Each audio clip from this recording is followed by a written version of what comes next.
नमस्कार साथियों, मैं विकास, मैं झकास। बताइएगा कैसे हैं मेरे खास। आप सभी का स्वागत करता हूं इम्पेटस एकेडमी में। और एक इम्पॉर्टेंट डिजीज जिसे कहकर चलते हैं हम लिवर सिरोसिस। क्या बताकर चलते हैं डियर? Liver cirrhosis.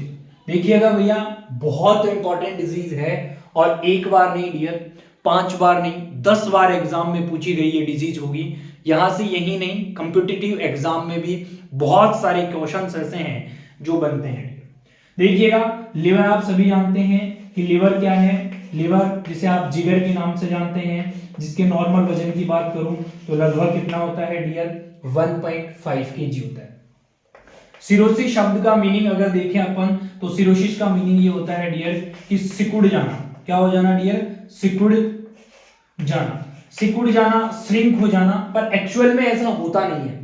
एक्चुअल में सिरोसिस जो होता है, सिरोसिस का जो मीनिंग होता है डियर, वो क्या होता है? वो होता है इन्फ्लामेशन। क्या होता है? इन्फ्लामेशन। या फिर मैं कह सकता हूं दूसरे मीनिंग की अपन बात करें तो सिरोसिस का मीनिंग क्या होता है डियर? नेक्रोसिस। क्या होता है? नेक्रोसिस। और नेक्रोसिस तो आप सभी बहुत अच्छे से जानते हैं कि damage of the cell, damage of the tissue. अरे यस और नो भैया, बताओ मेरे को। बहुत सिंपल बात है ना कि नेक्रोसिस और नेक्रोसिस का मीनिंग क्या होगा कि सेल और टिश्यू जो हैं वो क्या हो जाएं? डैमेज हो जाएं। और डैमेज होकर क्या बन जाएं? एक स्कार का फॉर्मेशन हो जाएं। क्या हो जाएं डियर? स्कार का फॉर्मेशन हो जाएं। तो उसे क्या कहा जाता है my dear future nursing officer? उसे कहा जाता है लिवर सिरोसिस। क्या कहा जाता है डियर? उसे कहा जाता है लिवर सिरोसिस। चलिएगा भाई, अपन शुरुआत करते हैं। लिवर सिरोसिस की जनरल बात हमने देखी कैसे होता है। सबसे पहले हम बताना चाहेंगे इसकी परिभाषा। इसे करना चाहेंगे डिफाइन। डिफाइन की जब हम बात करें, परिभाषा की बात करें तो ये क्या है? इट, अपन बोलकर चल सकते हैं कि ये क्या है? It is A inflammation. क्या है डियर? इन्फ्लामेशन है। Inflammation of parenchyma of liver that leads the necrosis of liver cell।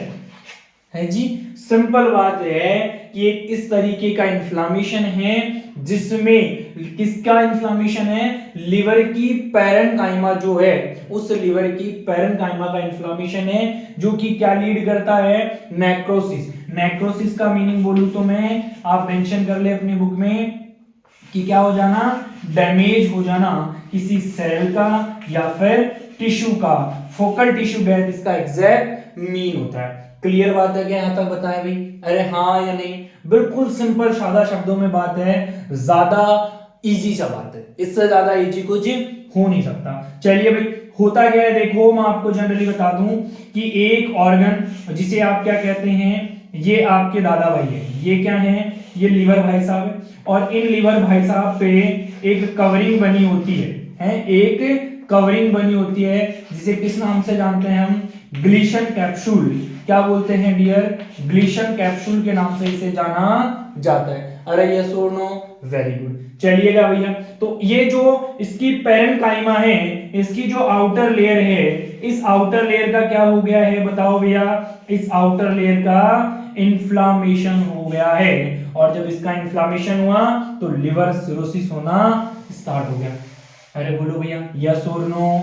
हाँ भाई बताएं। अपना रेस्पॉन्स अब क्लास पढ़ते रहें तो समझिए कि लाइव चल रही है और मेंशन करते रहें ताकि आप लोगों को थोड़ा अच्छा अपना आई टू आई कांटेक्ट और आप लोगों का माइंड बिल्कुल स्थिर बना रहेगा। चलिए भाई, डेफिनेशन की बात हुई।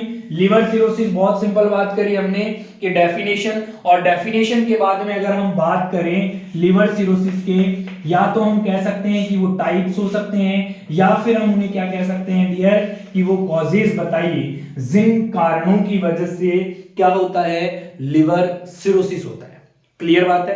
तो देखो भैया, सबसे पहले कारण की अगर हम बात करें तो लिवर सिरोसिस जो होता है, या सबसे पहला कारण कोज की बात करूं तो एल्कोहलिक लिवर सिरोसिस होता है। कौन सा होता है भैया? एल्कोहलिक लिवर सिरोसिस होता है।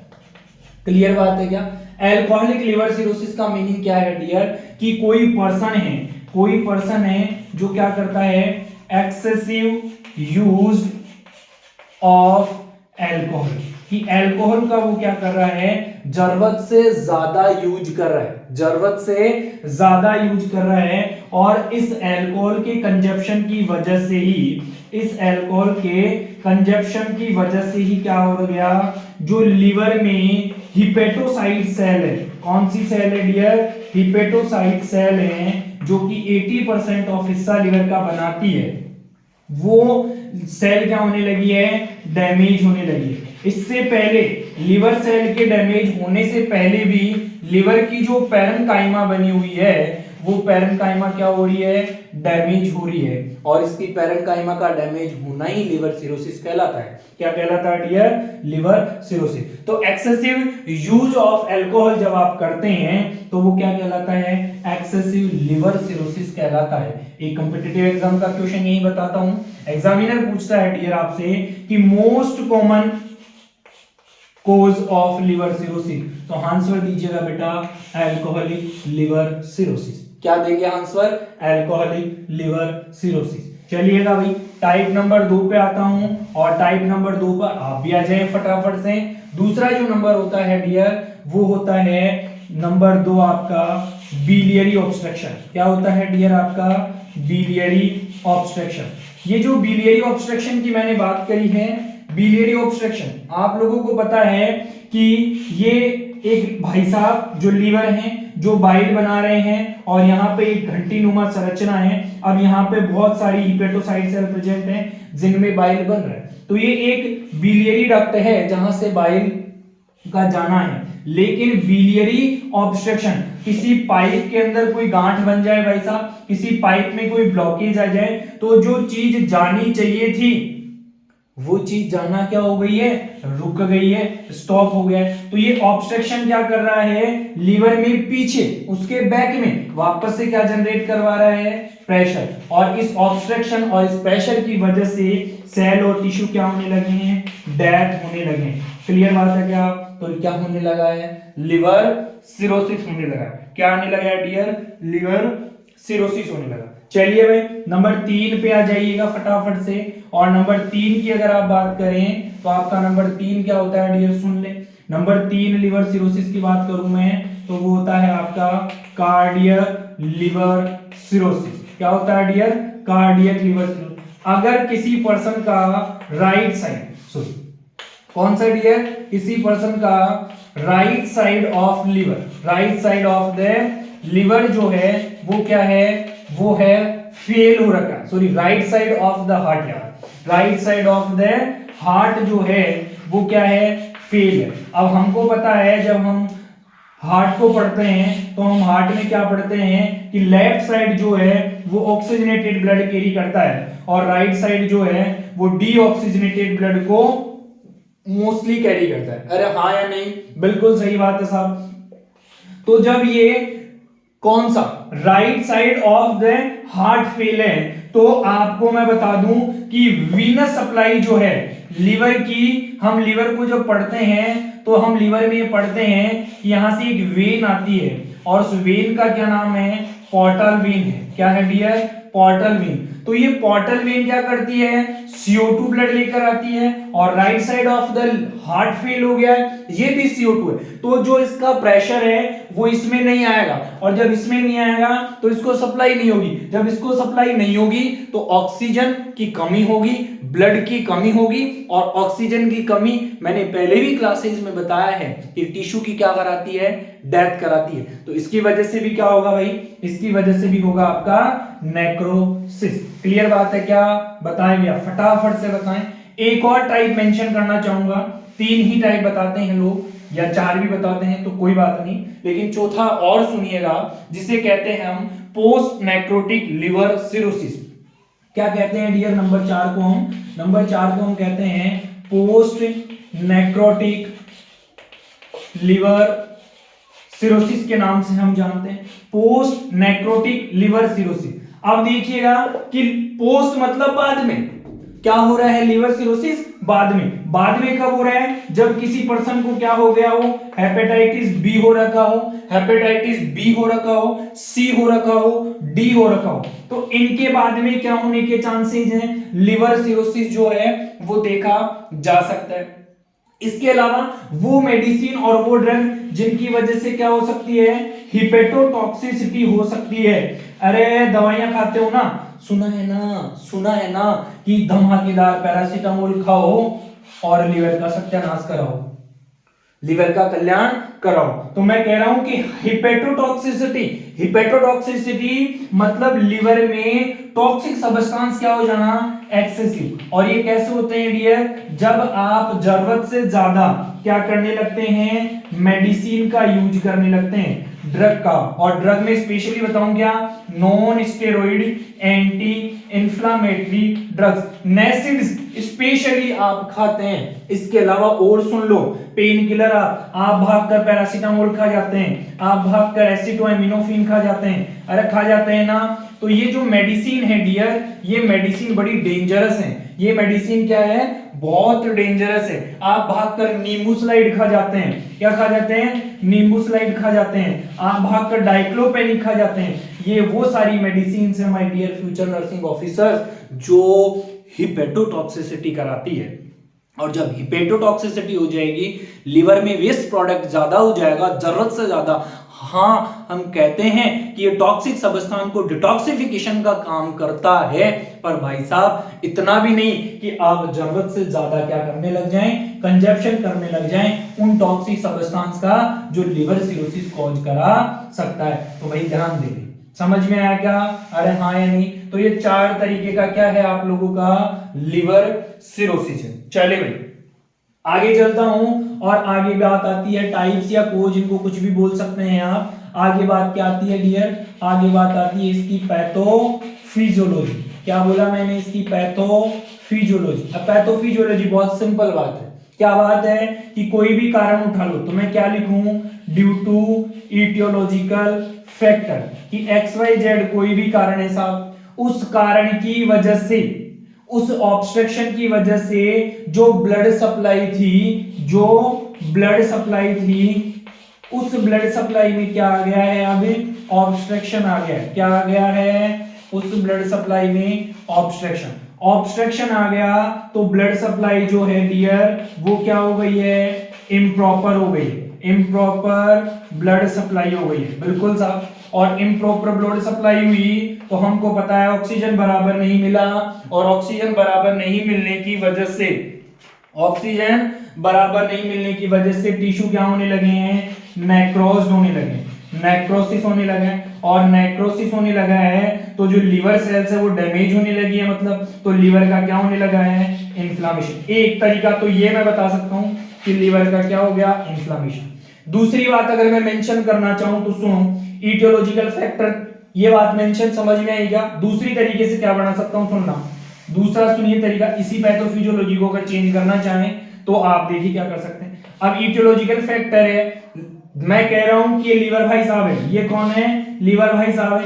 इन लीवर भाई साहब के पास में कोई ऑब्स्ट्रक्शन हो गया, तो जो इस वेन में, या ऑब्स्ट्रक्शन जैसे बिलियरी ऑब्स्ट्रक्शन हुआ, कौन सा ऑब्स्ट्रक्शन हुआ, बिलियरी, तो ये बाइल बाहर नहीं जा रहा, तो इस लीवर में जो बाइल बन रहा है, जो प्रोडक्शन ऑफ बाइल हो रहा है वो कहां पर है, यहीं पर स्टोरेज होने लगेगा। अरे होएगा कि नहीं होएगा, तो इसकी वजह से क्या देखा जाएगा डियर, इसकी वजह से देखा जाएगा हिपेटोमीगेली। अरे क्या देखा जाएगा, हिपेटोमीगेली। हिपेटोमीगेली मानी लीवर का नॉर्मल जो साइज है उससे क्या हो जाएगा, वो लार्ज। अब हिपेटोमीगेली हो गया, हिपेटोमीगेली होने की वजह से मैंने कहा अभी थोड़ी देर पहले कि लीवर पर एक ग्लिशन कैप्सूल की कवरिंग पाई जाती है, वो क्या होने लगेगी डियर, ओवर स्ट्रेचिंग होने लगी। अरे जरूरत से ज्यादा फ्रेंड, मैं कहता हूं ना कि खाओ उतना ही जितना पचा सको। अरे समझ आ रही है बात, खाओ उतना ही जितना पचा सको। तो लीवर क्या कर रहा है, ओवर स्ट्रेचिंग, नॉर्मल से ज्यादा बढ़ने लगा। अब जब ये बढ़ने लगा है तो सिंपल बात है, प्रेशर जनरेट हुआ, और प्रेशर जनरेट हुआ तो सेल और टिश्यू का कर दिया इसने सत्यानाश, कल्याण। और नेक्रोसिस होने के बाद हम जानते हैं क्या हो जाता है वहां पर, तुरंत इन्फ्लामेशन। और इन्फ्लामेशन कंटिन्यूअसली नेक्रोसिस रहेगा तो वहां पर क्या होने लगेगा, फाइनली स्कार फॉर्मेशन। अरे होगा या नहीं, बोलो भैया, होगा ना। तो इस तरीके से क्या होती है आपकी पैथोफिजियोलॉजी ऑफ लिवर होती है। चलिएगा भाई, इतनी बात आप मेंशन करके चले, पैथोफिजियोलॉजी क्या करके चले आप, बताकर चले। बहुत बढ़िया बात है भैया, बात समझ आ रही है ना। अरे बोलो भैया हाँ और नहीं।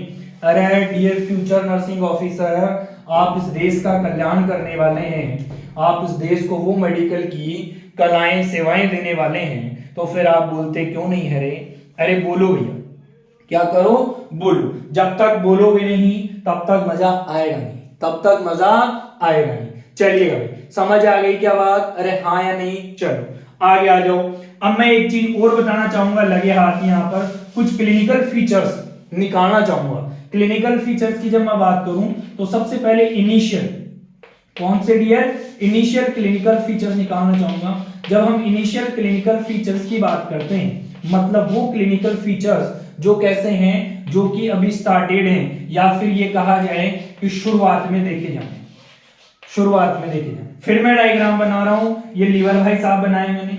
अरे मैं कहता हूं कि लीवर क्या करता है, मेटाबॉलिज्म का काम करता है। क्या करता है, मेटाबॉलिज्म, खाने को सही तरीके से पाचन बोल लो, सही तरीके से इसका यूज बोल लो, ये कराने का काम करता है। जब इन भाई साहब में ऑब्स्ट्रक्शन आ गया तो खाने का प्रॉपर तरीके से डाइजेशन नहीं होगा। अरे होगा क्या, और डाइजेशन नहीं होगा, पहले 2 किलो खाया था वो भी ऐसा का ऐसा ही पड़ा है, तो क्या दोबारा भूख लगेगी क्या।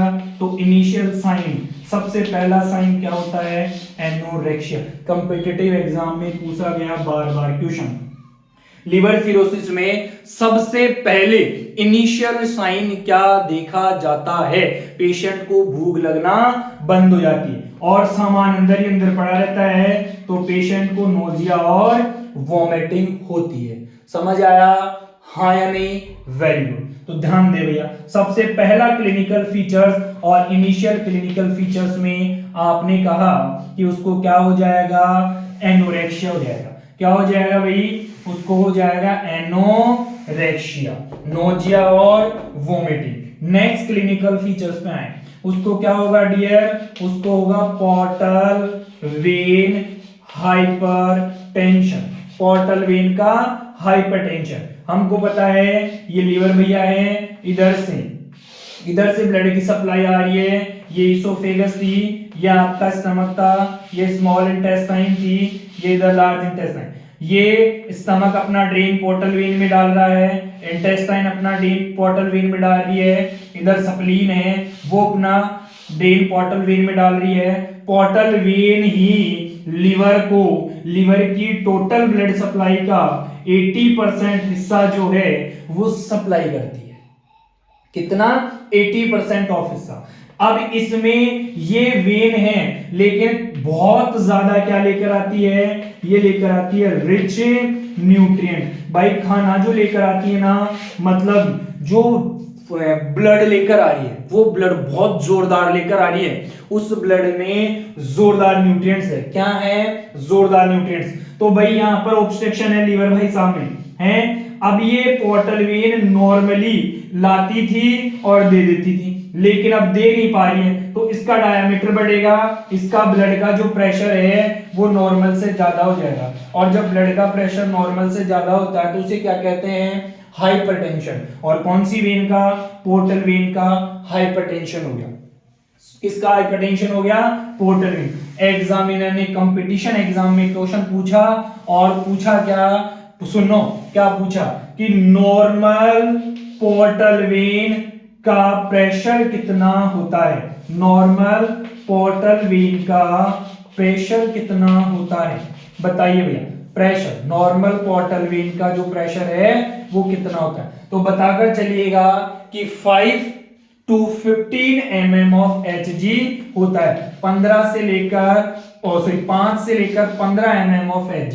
लेकिन जब पोर्टल वेन हाइपरटेंशन हो जाता है, जब क्या हो जाता है, पोर्टल वेन हाइपरटेंशन हो जाता है, तो इस वेन का प्रेशर जो है वो प्रेशर कितना हो जाता है, more than 40 mm of Hg, 40 mm of Hg से भी ज्यादा। दोनों ही कंपटीशन एग्जाम में पूछे गए क्वेश्चन है, लगे हाथ ही सोल्व करवा रहा हूं, समझ ले बेटा।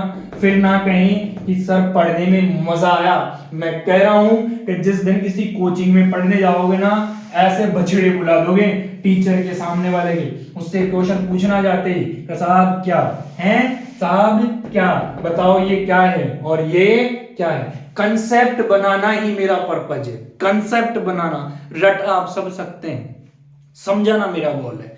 चलिए भाई, सेकंड थिंग क्या कर दी हमने, पोर्टल वेन हाइपरटेंशन के बारे में बात कर ली। चलिएगा भाई, नंबर 3 क्लिनिकल फीचर्स की बात करूं तो नंबर 3 होता है डियर इसोफेजियल वेरिकेज। अरे क्या होता है नंबर 3, इसोफेजियल वेरिकेज। ये इसोफेगस थी, ये क्या थी, इसोफेगस थी। इधर क्या है, इसोफेगस के साइड में इधर लीवर भाई साहब हैं, इधर क्या है, लीवर भाई साहब हैं। चलिएगा भाई, कोई दिक्कत नहीं है। अब मेरे को बताइए कि यहाँ पर जो कंटेंट इधर से इधर से इधर से इधर से जो हो रहा था, चल रहा था, ये स्पेलिन थी और ये पोर्टल वेन के द्वारा यहाँ से ब्लड लिया जा रहा था ना, बिल्कुल लिया जा रहा था। तो इसोफेजियल वेरिकेज मतलब इसोफेगस जो है, जो इसोफेगस है, इस पोर्टल वेन हाइपरटेंशन की वजह से क्या, अच्छा इसके अलावा हिपेटोमीगेली होने की वजह से, क्या होने की वजह से, हिपेटोमीगेली होने की वजह से जो इसका ल्यूमन है वो क्या हो सकता है, गड़बड़ा सकता है, वो क्या हो सकता है, डैमेज हो सकता है। और जब वह इसोफेजियल वेरिकेज डैमेज होगा तो पर्सन को जो क्लिनिकल फीचर्स देखे जा सकते हैं, क्या देखे जा सकते हैं, वो देखे जा सकते हैं हीमेट इमेसिस। अरे क्या देखा जा सकता है, हीमेट इमेसिस, ब्लड इन वॉमिट देखा जा सकता है। और इसकी वजह से पर्सन बछड़ाबंद सांस लेने की कोशिश करेगा तो उसको क्या देखा जा सकता है, टैकीकार्डिया देखा जा सकता है। क्या देखा जा सकता है, बोलो, टैकीकार्डिया देखा जा सकता है। अब देखो, सिर्फ पोर्टल वेन में तो हाइपरटेंशन है, पर अगर होल ओवर बॉडी की बात करें तो क्या होगा, हाइपरटेंशन नहीं होगा, क्या होगा, हाइपोटेंशन होगा डियर, क्या होगा, हाइपोटेंशन। चलो भाई, और आगे क्लिनिकल फीचर्स की बात करूं तो पर्सन को क्या होगा, स्प्लीनो,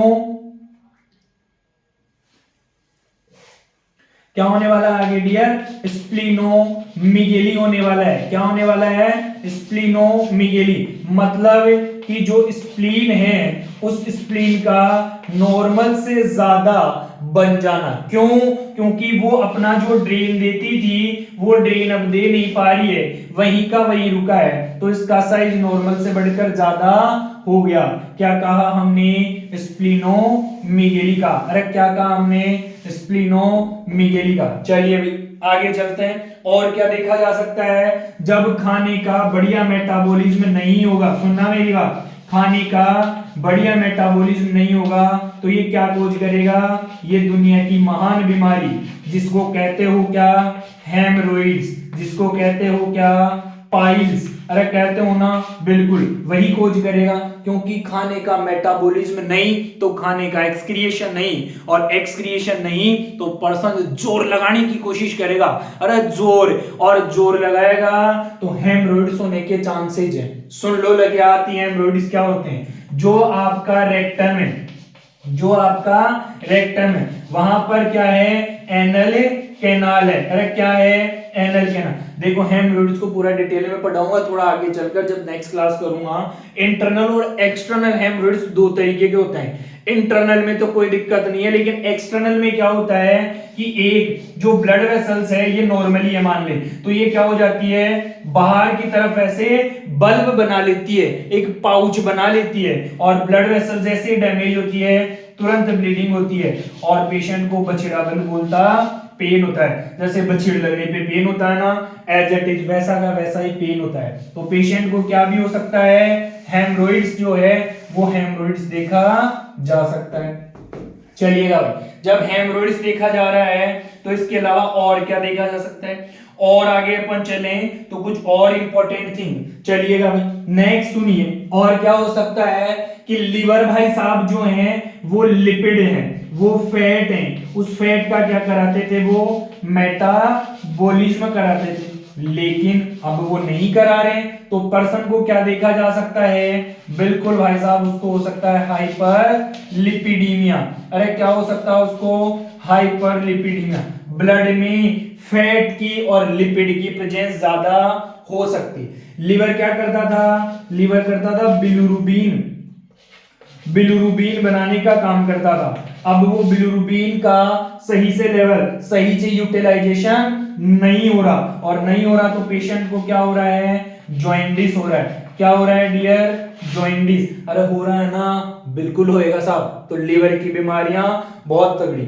लिवर क्या करता है, लिवर सेट करता है ब्लीडिंग टाइम को, क्लोटिंग टाइम को। क्यों, क्योंकि इसी में प्रोथ्रोम्बिन जो क्या करते हैं, प्रोथ्रोम्बिन जो क्या करते हैं, कोआगुलेशन फैक्टर का निर्माण करते हैं, और ये कोआगुलेशन फैक्टर नहीं बनते हैं तो ब्लीडिंग टाइम और क्लोटिंग टाइम क्या हो जाते हैं, एलिवेटेड, या फिर नॉर्मल से ज्यादा हो जाते हैं। समझ आई क्या बात, बिल्कुल सही बात है। चलिएगा भाई, इसके अलावा ब्लड का एक्यूमुलेशन क्या कहलाता है, इकाइमोसिस कहलाता है। अरे क्या कहलाता है, इकाइमोसिस देखा जाता है। कुछ क्लिनिकल फीचर और सुन लो भैया, और सुन लो, और सुन लो तो फिर सुन लो क्या, कि बॉडी में जो लिवर है वो प्रोटीन का मेटाबॉलिज्म भी कराता है। कराता है क्या, बिल्कुल प्रोटीन का यूज करता है। और प्रोटीन का सही तरीके से जब पाचन नहीं होगा, मैं कह रहा हूं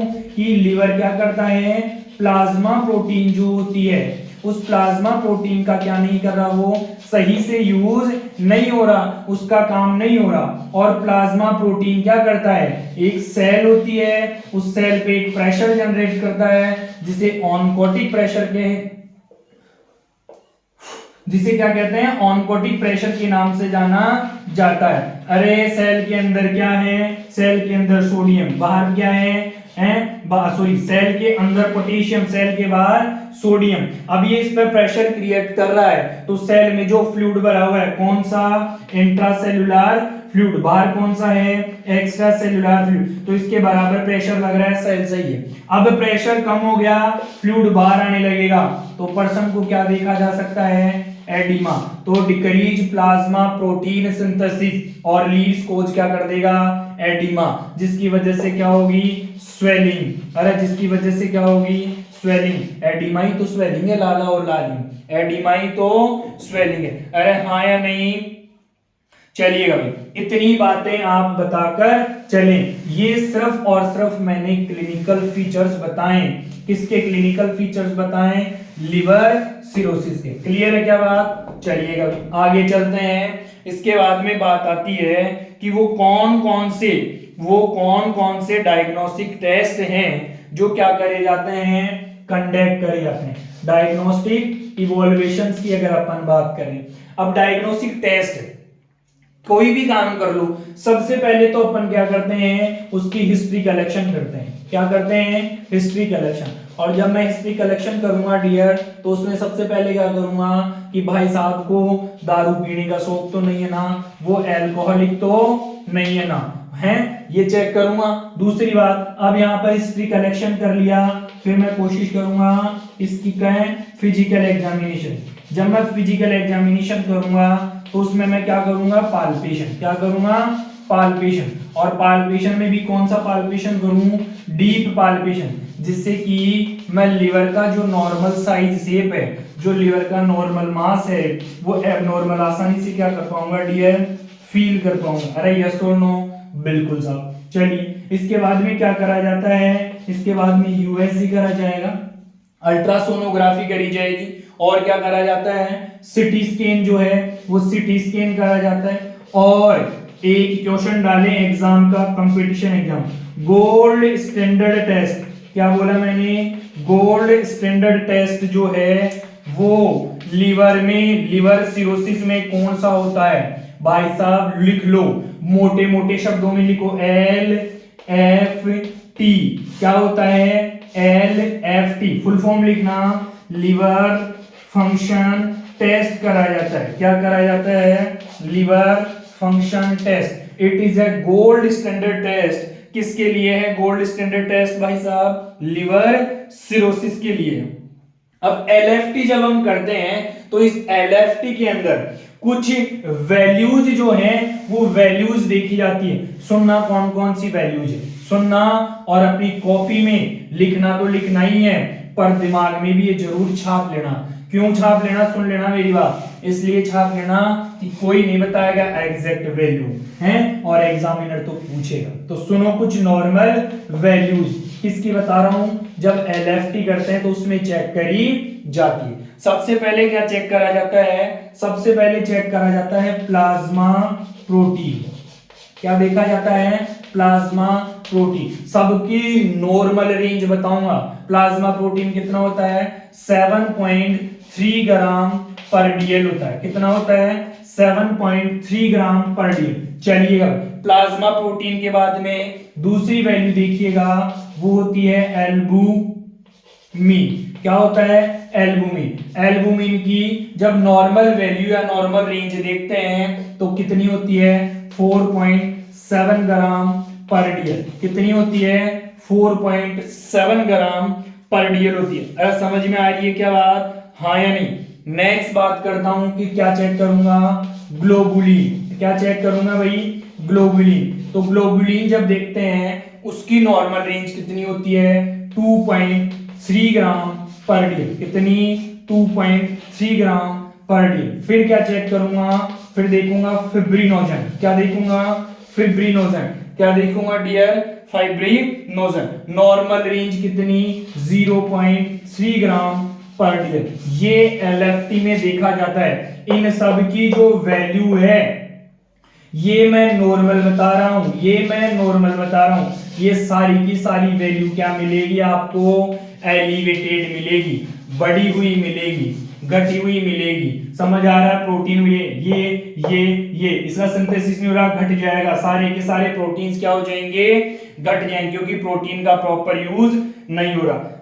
एग्जामिनर यहाँ पे एक क्वेश्चन पूछेगा आपसे, और क्वेश्चन क्या पूछेगा डियर, वो कहता है कि क्या कहता है, एल्बुमिन और ग्लोबुलिन का रेशो क्या होता है। एल्बुमिन कंपटीशन एग्जाम में है, और दूसरा कहता है एल्बुमिन और दूसरा ग्लोबुलिन जो है, उन ग्लोबुलिन का रेशो जो है वो क्या होता है। तो डियर ध्यान रखिए, एग्जाम में पूछा गया क्वेश्चन, रेशो होता है 2:1। क्या होता है, 2:1। ध्यान रखिए भैया, क्या रखें, याद रखें। याद रखेंगे तब तो मजा आएगा, वरना कोई मतलब वाली बात नहीं है, वरना कोई मतलब वाली बात नहीं।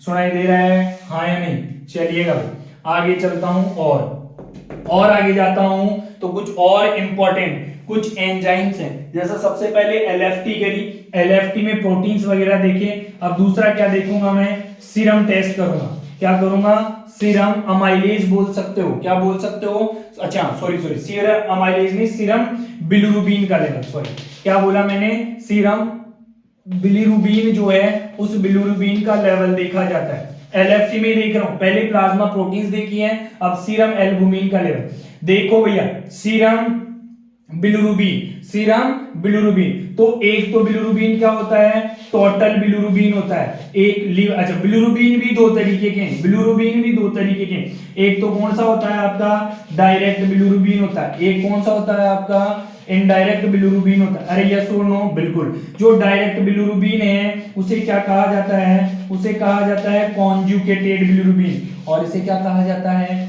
Unconjugated bilirubin. क्या कहा जाता है, unconjugated bilirubin. Conjugated bilirubin, total bilirubin कितना होता है, नॉर्मल टोटल बिलिरुबिन होता है 0.1 से लेकर 1 mg पर डीएल। कितना होता है, 0.1 से 1 mg। कॉन्जुगेटेड कितना होता है, 0.2 से लेकर 0.6 mg पर डीएल। कितना, 0.2 से 0.6। बचा हुआ 0.4 mg, 0.4 mg/dl अनकॉन्जुगेटेड बिलिरुबिन। कौन सा भाई? अनकॉन्जुगेटेड। अच्छा 0.1 से लिख लेना, कंफ्यूज मत हो जाना। बात समझ आई क्या? ये डाटा वो दे रहा हूं भाई, बहुत एक्यूरेट, पढ़ना पड़ेगा साहब, तब जाकर पार पड़ेगी। चलिएगा भाई नेक्स्ट बात करते हैं, और नेक्स्ट अगर अपन बात करें तो अब बात किसकी आती है? लीवर में। जब आप पढ़ते हैं लीवर को, तो लीवर कुछ एंजाइम्स के बारे में भी, लीवर भाई कुछ एंजाइम भी तो सीक्रेट करता है ना, है? आप लोग पढ़ते हैं SGOT और SGPT, ये भी तो टेस्ट करते हो। तो हम क्या कह रहे हैं? हम कह रहे हैं कि लीवर और लीवर के कुछ एंजाइम्स के बारे में। चलिएगा लीवर के एंजाइम्स के बारे में जब हम बात करें तो लीवर एंजाइम, लीवर के कौन कौन एंजाइम है सुनिएगा। सबसे पहला होता है एल्केलाइन फोस्फेट। क्या होता है डियर? सबसे पहला एल्केलाइन फोस्फेट। क्लियर बात है क्या? चलिएगा ये एल्केलाइन फोस्फेट है, इसकी जो नॉर्मल वैल्यू है वो कितनी है? 147 इंटरनेशनल यूनिट पर ml, इंटरनेशनल यूनिट पर लीटर, सॉरी कितनी होती है? इंटरनेशनल यूनिट पर लीटर। एल्केलाइन फोस्फेट, क्या बोला मैंने? Alkaline phosphate. नेक्स्ट आ जाइए भैया, नेक्स्ट आ जाइए, और नेक्स्ट जब हम बात करते हैं तो होता है SGOT और दूसरा होता है SGPT। ये लीवर फंक्शन टेस्ट में ही देखते हैं, ये लीवर फंक्शन टेस्ट में ही देखते हैं हम LFT जब करते हैं। SGO2 की जब हम बात करें तो इसकी जो नॉर्मल वैल्यू होती है वो होती है 10 से लेकर 30 इंटरनेशनल पर यूनिट लीटर, और SGPT की जब हम नॉर्मल वैल्यू देखते हैं तो होती है 10 से लेकर 40 इंटरनेशनल यूनिट पर लीटर होती है। ये नॉर्मल वैल्यूज है बेटा, जो ध्यान रखकर चलनी है। और SGOT और SGPT both are find out in liver cirrhosis elevated, दोनों कभी भी बराबर नहीं मिलते। अगर SGO2 एलिवेटेड है तो हो सकता है कि उसे हार्ट की बीमारी हो गई हो सकता है उसे किडनी की बीमारी हो सकता है उसे लंग्स की बीमारी हो। पर सुन ले, इंपॉर्टेंट डालें, और SGPT में अगर एलिवेशन है तो 100% उन भाई साहब को क्या है? लिवर सिरोसिस है। मतलब ये बीमारी किसकी है? लिवर की ही है। किसकी बीमारी है? लिवर की। इसमें मेंशन कर लेना, ये लिवर में भी देखा जाता है। क्लियर है क्या? अरे बताओ भाई, क्लियर बात है क्या? पूरी की पूरी बात समझ आ रही है और नहीं? चलिए, ये कुछ एंजाइम्स, कुछ टेस्ट मैंने करे हैं लिवर सिरोसिस के लिए, जो कि आपको ध्यान रखने पड़ेंगे भाई साहब। चलिएगा, इतनी बात बता दी है। अब इतनी बात बताने के बाद में आप आ जाइए, नेक्स्ट जो हम बात करते हैं वो बात करते हैं इसके मैनेजमेंट की। किसकी बात कर रहा हूं? लिवर सिरोसिस के मैनेजमेंट की बात कर रहा हूं। अरे बोलो भैया, किसकी बात कर रहा हूं? मैनेजमेंट। तो भाई लिवर सिरोसिस का मैनेजमेंट, जो खाना पहले खाया है वो खाना ही जब नहीं पच रहा है, वो खाना ही जब पेशेंट को नहीं पच रहा है तो क्या होगा फिर? है तो हम क्या बोल रहे हैं? लिवर सिरोसिस में मैनेजमेंट की बात कर रहा हूं। समझ आ रही है बात? चलिए, अभी के लिए मैनेजमेंट जो है मैं आप लोगों को नेक्स्ट क्लास में कराता हूं। फिलहाल अभी इतना ही। Thank you so much everybody, धन्यवाद।